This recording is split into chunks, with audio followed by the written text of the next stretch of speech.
Hi friends, నేడు అంతర్జాతీయ పుస్తక దినోత్సవం. విష్ యూ హ్యాపీ అంతర్జాతీయ పుస్తక దినోత్సవం సందర్భంగా మనము కొద్దిమంది ప్రముఖులు పుస్తకాల గురించి ఏం చెప్పారో తెలుసుకుందాం. వారి యొక్క అభిప్రాయాలు, ప్రముఖ రచయితలు వీళ్ళందరూ. ఏప్రిల్ 23వ తేదీన ప్రతి సంవత్సరము అంతర్జాతీయ పుస్తక ప్రచురణ కాపీరైట్ దినోత్సవాన్ని జరుపుకోవాలని ఐక్యరాజ్య సమితి నిర్ణయించింది. అందుకు గాను ప్రతి ఏటా ఉత్సవాలు జరుపుకుంటున్నాం.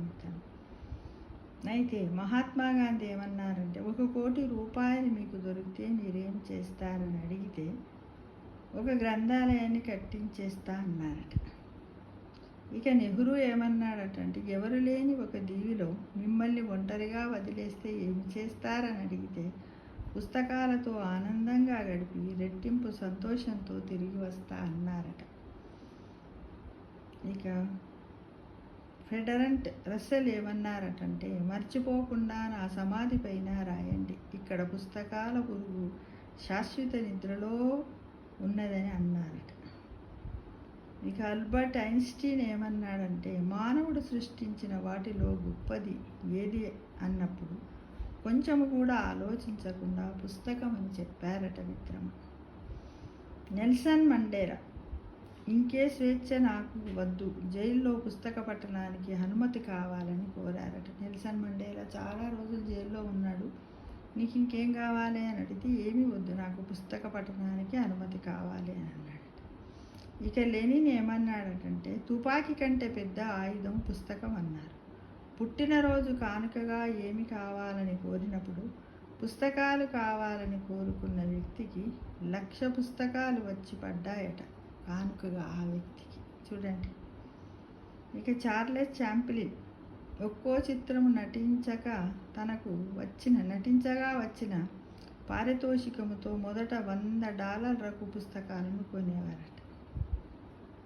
విన్సెంట్ చర్చిల్ ఏమన్నాడంటే, ఒక పిల్లవాడికి మీరు ఇవ్వాల్సిన గొప్ప బహుమతి ఏది అంటే అది పుస్తకమే అన్నాడట. బర్త్డేలప్పుడు అప్పుడిప్పుడు ఇవ్వాలని అనుకుంటే. ఇక మార్టిన్ లూథర్ కింగ్ ఏమన్నాడటంటే, భయంకరమైన యుద్ధ ఆయుధాలు ఏవి అని అడిగినప్పుడు పుస్తకాలు చెప్పాడట. భగత్ సింగ్ను నీకు ఏమి కోరిక ఉంది అని అడిగితే, తనకు ఉరివేసే క్షణం ముందు వరకు పుస్తక పఠనం చేస్తూ ఉన్నటువంటి వ్యక్తి భగత్ సింగ్. అబ్రహాం లింకన్, నేను ఇంతవరకు చదవని పుస్తకాన్ని తీసుకువచ్చి నన్ను కలిసిన వ్యక్తి నా ప్రాణ స్నేహితుడవుతాడు అన్నారు. అంటే ఈ విధంగా అబ్రహాం లింకన్ ఎన్ని పుస్తకాలు చదివాడో మనం ఊహించుకోవచ్చు మిత్రమా. 1000 పుస్తకాలు చదివిన వ్యక్తి ఉంటే చూపండి, అతడే నా మార్గదర్శి అన్నారట జూలియస్ సీజర్. ప్రపంచ పటంలో కనిపించే ప్రతి మూలకు వెళ్ళాలని ఆశపడుతున్నావా? అయితే గ్రంథాలయానికి వెళ్ళమన్నారట టెస్కార్డ్స్. జీవితం విరక్తి చెందినప్పుడు లేదా కొత్త జీవితం ప్రారంభించాలని అనుకున్నప్పుడు ఒక మంచి పుస్తకం చదివి మొదలుపెట్టు అన్నారట యంగ్ రస్సెల్. వ్యాయామం ఎలా శరీర ఆరోగ్యము, అలా పుస్తక పఠనం మనసుకు వ్యాయామ ఆరోగ్యం అన్నారట సిగ్మండ్ ఫ్రాయిడ్ సైకాలజీలో. ఈ విధంగా పిల్లల చేత అంటే పుస్తక పఠనం అలవాటు ఉన్న వ్యక్తిని పుస్తకము పరిపూర్ణ మనిషిగా మార్చేస్తుందని, ప్రముఖులు ఎందరికో వెలుగు పంచిందని, వారిని వెలుగులోకి తెచ్చింది పుస్తకాలేనని, ఆధునిక సమాజంలో విజ్ఞానాన్ని పెంపొందించే నిజ పుస్తక పఠనము మానేసి ముఖ పుస్తకం పట్టుకొని సమయాన్ని దుర్వినియోగం చేస్తున్నాము కదా మిత్రమా. చదవాలి అనే ఆలోచన, ఆసక్తి ఉంటే చాలు, ఎన్నో మంచి పుస్తకాలు వేలలో ఉన్నాయి. చదవండి, మన పిల్లల చేత చదివించండి. ఎందుకంటే పుస్తకాలే మనిషి జీవన వికాసానికి, మానవ జాతి పురోభివృద్ధికి పునాదులు అని మనమందరం గ్రహించాలి మిత్రమా. పుస్తకాలు మనలో మాలిన్యాలను తొలగించే దీపాలని డాక్టర్ బిఆర్ అంబేద్కర్ అన్నారట.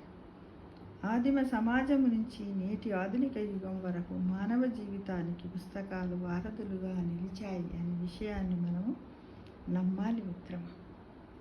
పుస్తక పఠనం ద్వారానే మానవుడు తనను తాను తెలుసుకుంటూ గత సమాజ నిర్మాణాన్ని, నాగరికత అభివృద్ధిని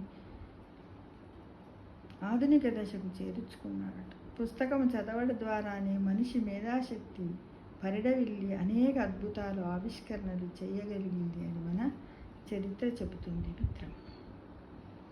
ఇది అన్నమాట మన ప్రముఖుల యొక్క అభిప్రాయాలు పుస్తకం మీద. మనం కూడా ఇవన్నిటిని పాటిద్దామా మిత్రమా?